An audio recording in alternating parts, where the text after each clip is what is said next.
À la bonne adresse, oui, bien sûr, sur la chaîne de Jésus-Christ, canal Le Chemin, la Vérité et la Vie. Mesdames, Messieurs, bien-aimés dans les Seigneurs, partout où vous nous suivez, c'est toujours d'actualité que la jeunesse chrétienne combattante organise pour ces dimanche 17 juillet 2022 la célébration bien sûr de 30 ans de son existence et nous vous invitons tous à y participer et c'est justement à cette occasion que nous vous avons réservé cette émission spécialement dédiée pour le festivité des 30 ans de la jeunesse chrétienne combattante en vous présentant des témoignages poignants, des témoignages vivants pour continuer à éclater la gloire de Dieu dans notre vie et au sein de la jeunesse chrétienne combattante, une des branches du ministère chrétien du combat spirituel. Et pour aujourd'hui, mesdames, messieurs, nous avons pour vous un témoignage vraiment vivant que vous allez entendre avec notre papa, notre invité du jour. Il s'agit bien entendu de Papa Gédéon Anani. Bonjour papa. Bonjour maman. Bienvenue sur notre plateau. Merci beaucoup. Alors je dois signaler que vous êtes de la promotion Esaïe,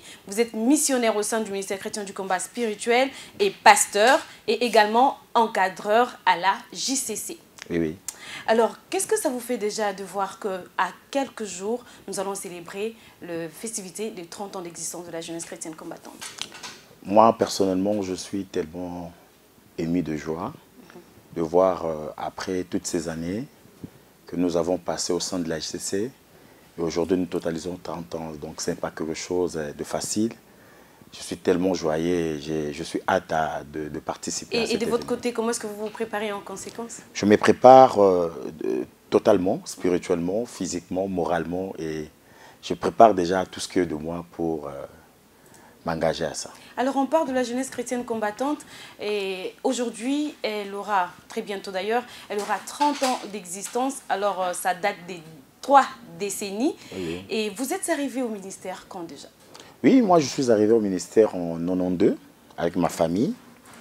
Nous sommes arrivés et puis Dieu nous a fait grâce. Si Dans pour... 30 ans? Oui, oui. Depuis que vous êtes là aussi. Oui, oui. Donc nous sommes arrivés avec la famille, toute la famille. C'est notre maman d'abord qui nous a amenés. Est-ce que votre maman avait appris la nouvelle, elle passait, c'était dans un songe ou par quel moyen elle est arrivée au ministère? Oui, à cette époque, si je me rappelle bien, on critiquait le ministère, mais il y avait des mamans qui fréquentaient le ministère et qui amenaient le message du combat spirituel dans les quartiers, dans les avenirs. Et il y avait des mamans aussi qui écoutaient ces messages et qui étaient invitées. Et ma mère faisait partie de ces mamans qui étaient invitées et elle a participé un jour. Et depuis ce jour-là, c'est comme ça que nous sommes venus au ministère. Et vous, personnellement, quand vous veniez, c'était juste pour accompagner maman ou également vous avez trouvé qu'il y avait lieu vraiment de venir? En fait, pour répondre à cette question, je dirais, nous sommes venus au ministère, j'étais petit, hein. J'étais encore enfant et notre maman nous a amenés, nous étions encore inconscients et il n'y avait pas moyen vraiment de comprendre le sens de ces ministères. C'est comme ça que nous sommes venus avec ignorance. Mais nous avons suivi seulement maman. Donc vous suiviez maman, oui, puisque oui. maman était là, puisque maman venait. Oui, oui. Ce venez n'est pas aussi. qu'on avait vraiment compris ou bien il y avait une prise de conscience en nous, non. Nous sommes venus parce que maman nous a amenés. Okay. Mais en venant, Dieu avait un plan merveilleux pour nous.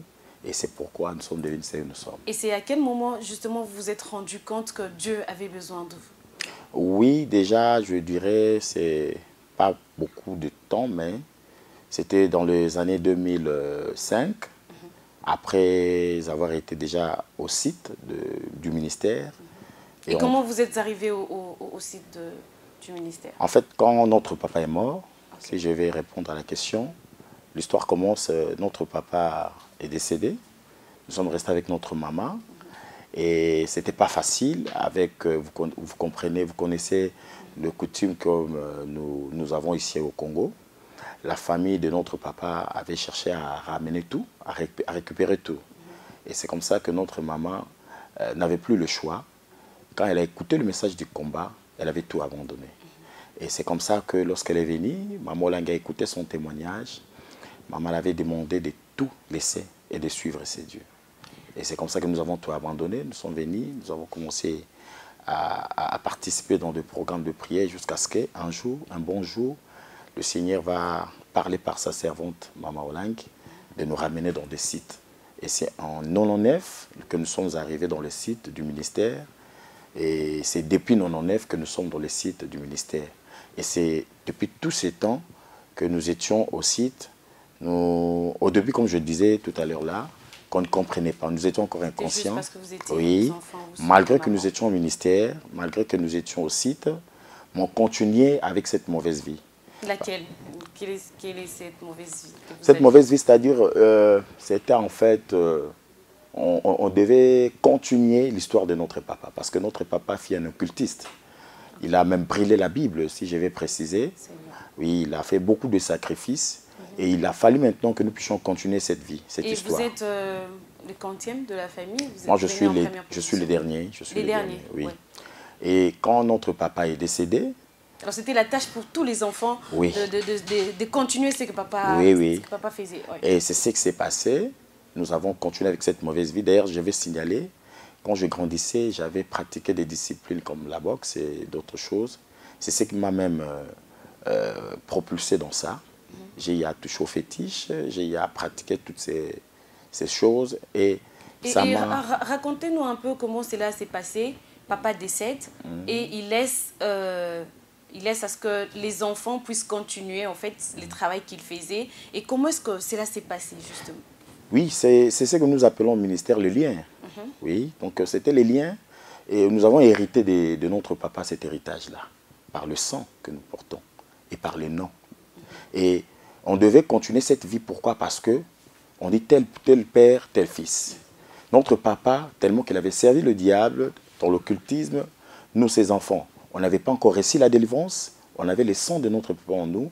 Donc, ces sons commençaient maintenant à nous obliger, c'est-à-dire à nous commander. On était en train de faire des choses qu'on ne tenait pas compte. Vous vous êtes retrouvés dans ces pratiques déjà. Oui. Et c'est comme ça que nous avons fait beaucoup de choses qu'on ne peut pas citer, qui fait honte.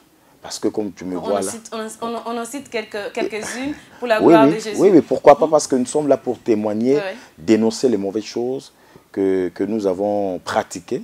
Parce que la Bible déclare dans l'Apocalypse qu'ils l'ont vaincu à cause du sang de l'agneau et de la parole de leur témoignage. Amen. Donc si nous voulons vaincre les ténèbres, nous devons dénoncer les mal.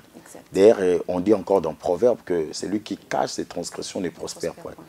Donc c'est comme ça que je me suis lancé dans cette vie d'impudicité, de la prostitution, de chanvre, de la boisson. Et je n'arrivais plus à rester avec ma famille.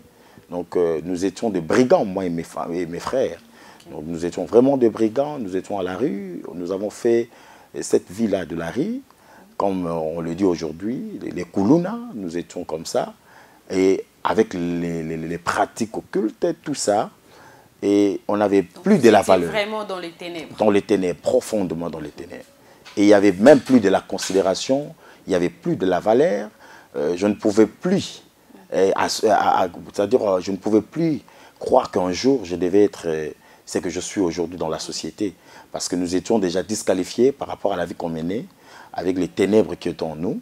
Imaginez un papa qui avait beaucoup d'argent, qui décède et qui laisse des enfants comme ça. La maman n'arrive pas vraiment à gérer les enfants. Et les enfants se retrouvent à la rue, de brigands. Et c'était la honte. Même lorsque nous sommes venus au ministère, nous avons fait la honte de notre maman. Avec des pratiques, avec tout ce qu'on avait. Donc on était insupportable.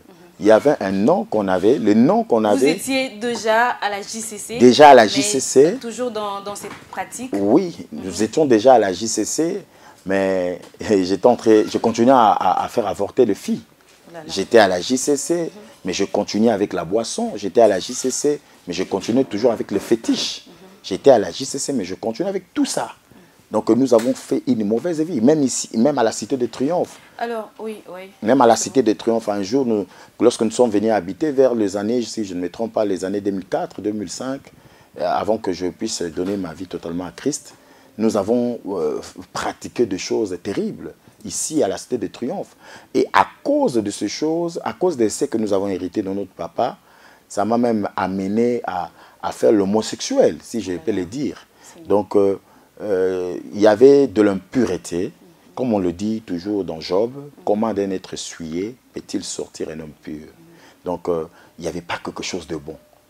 Alors, justement, avec toutes ces choses que vous avez faites dans le passé, et aujourd'hui, donc hier, brigand, impudique et toutes ces mauvaises choses, aujourd'hui, vous êtes pasteur, vous êtes missionnaire et encadreur à la JCC. Comment s'est passé ces passages de ténèbres à la lumière?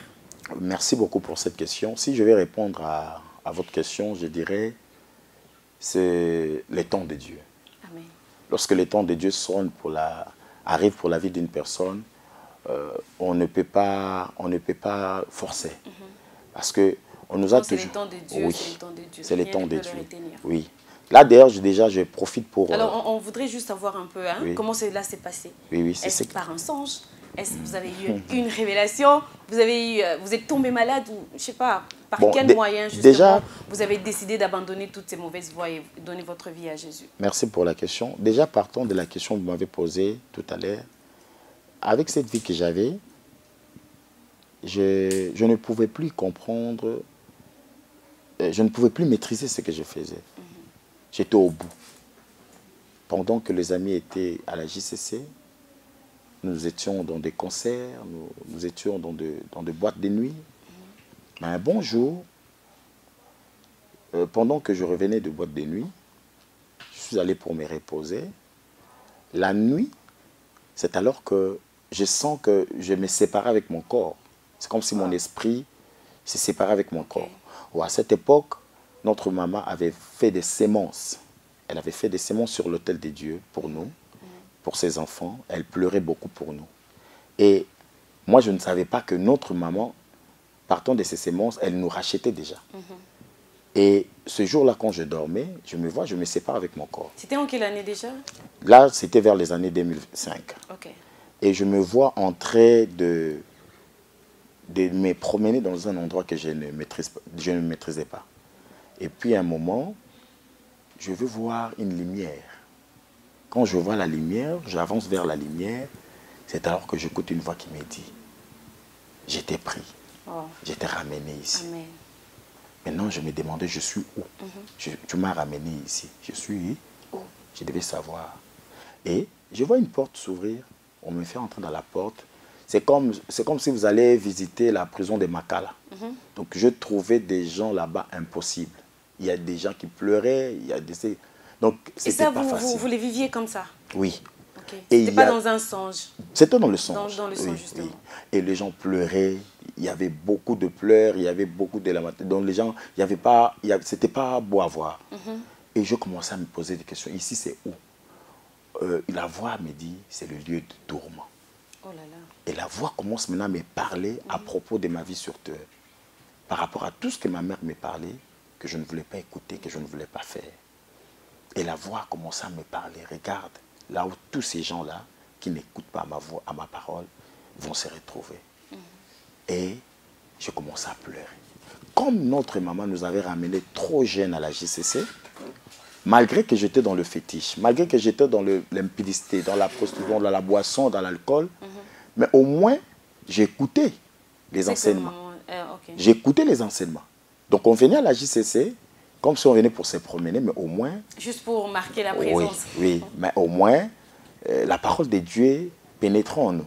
Et ces jours-là, je me suis rappelé de ce qu'on nous disait à la JCC, malgré que je ne pratiquais pas. On nous disait toujours, si un homme a un problème, qu'il crie à l'Éternel. Amen. Et j'ai crié le nom de Jésus. Amen. Et en criant le nom de Jésus, c'est comme s'il y avait une force qui me ramenait sur terre. Alléluia. Et je me suis retrouvé directement dans le sommet et je me suis réveillé. Wow. Et c'est depuis ce jour-là que je me suis décidé de donner ma vie à Jésus. Parce que je ne voulais plus continuer dans cette vie de péché pour un jour aller me retrouver dans ces lieux de tourment. Amen, amen. Oui. Gloire à Jésus, gloire à Jésus. Et depuis lors, vous avez décidé de donner votre vie à Jésus. Oui. Vous avez cette fois-là suivi les enseignements de bonne façon. Oui. Et maintenant, après, vous avez décidé de donner votre vie à Jésus. Comment cela s'est passé ensuite? Oui, qu'est-ce qui est venu après? Oui, après avoir donné ma vie à Jésus, j'ai continué avec les enseignements. J'ai repris les enseignements. Amen. Oui, j'ai repris les enseignements à zéro. C'est pourquoi d'ailleurs je suis de la promotion Esaïe. Sinon, je devais être peut-être Jérémie. Et quand j'ai repris les enseignements à zéro dans la classe de Papa Jules, et c'est comme ça que j'ai évolué avec les enseignements aux affermissements. Maintenant, quand j'ai commencé à écouter les enseignements cette fois-là, parce que ma vie appartenait déjà à Jésus. Amen. Et c'est cet enseignement maintenant m'a amené à prendre conscience sur ma situation, Amen. à comprendre d'où je venais et ce que mon père avait fait. Cette influence. C'est là que vous avez eu toutes les révélations. Oui. C'est alors que dans la prière, c'est dans la prière que je commence à comprendre cela. Et le Seigneur m'a montré même que j'étais un serpent. Wow. Et j'étais un serpent. Et c'est dans la prière, dans la révélation, dans des jeûnes et prières. Je suis allé même à la quarantaine, que le Seigneur maintenant a commencé maintenant à me délivrer petit à petit. Nous sommes montés à la maintenance.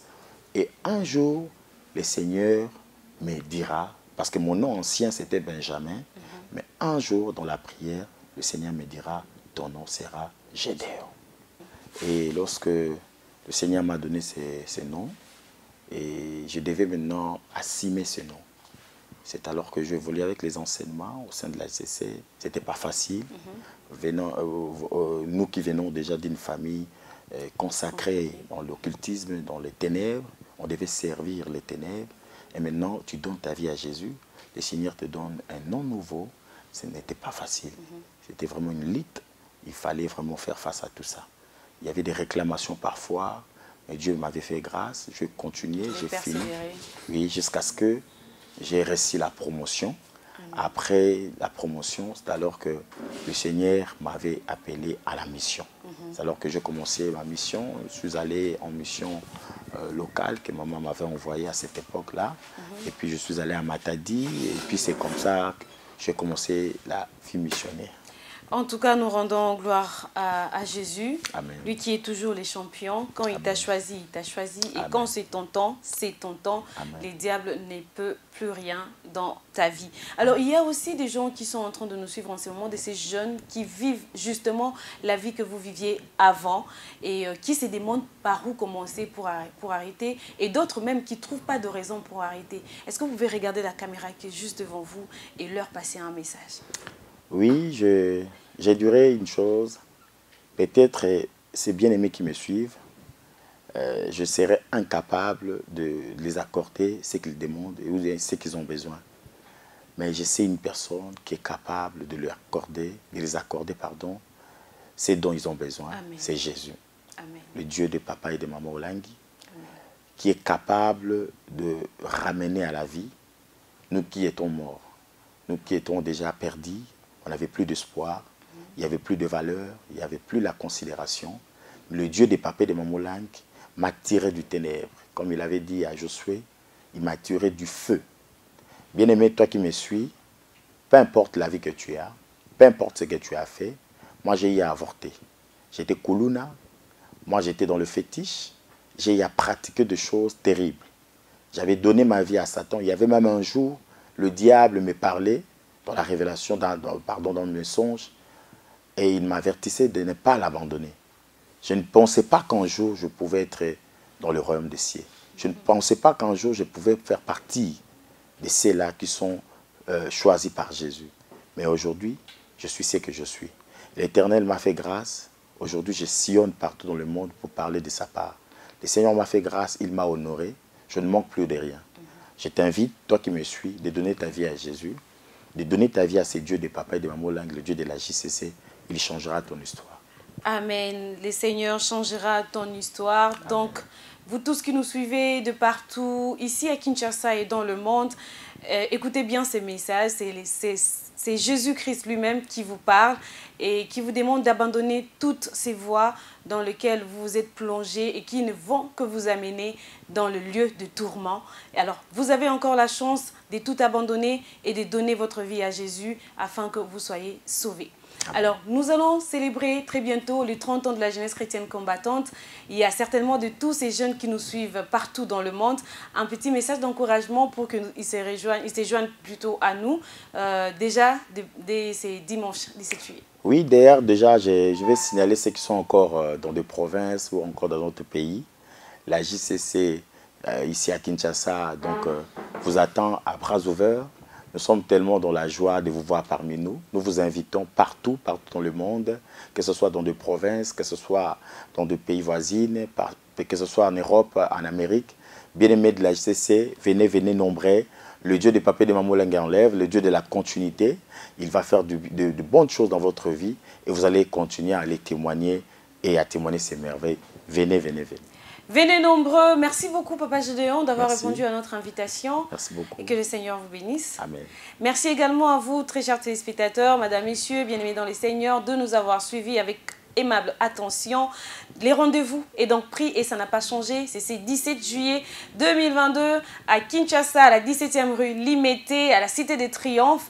Nous tous, nous serons présents, papa, maman, jeunes et tout le monde. Nous vous invitons à célébrer Jésus-Christ de Nazareth qui a permis à ce que la jeunesse chrétienne combattante fête en ce jour 30 ans d'existence. Merci beaucoup pour votre attention et on se retrouve très prochainement pour un nouveau numéro de votre émission spéciale 30 ans de la jeunesse chrétienne combattante. Au revoir.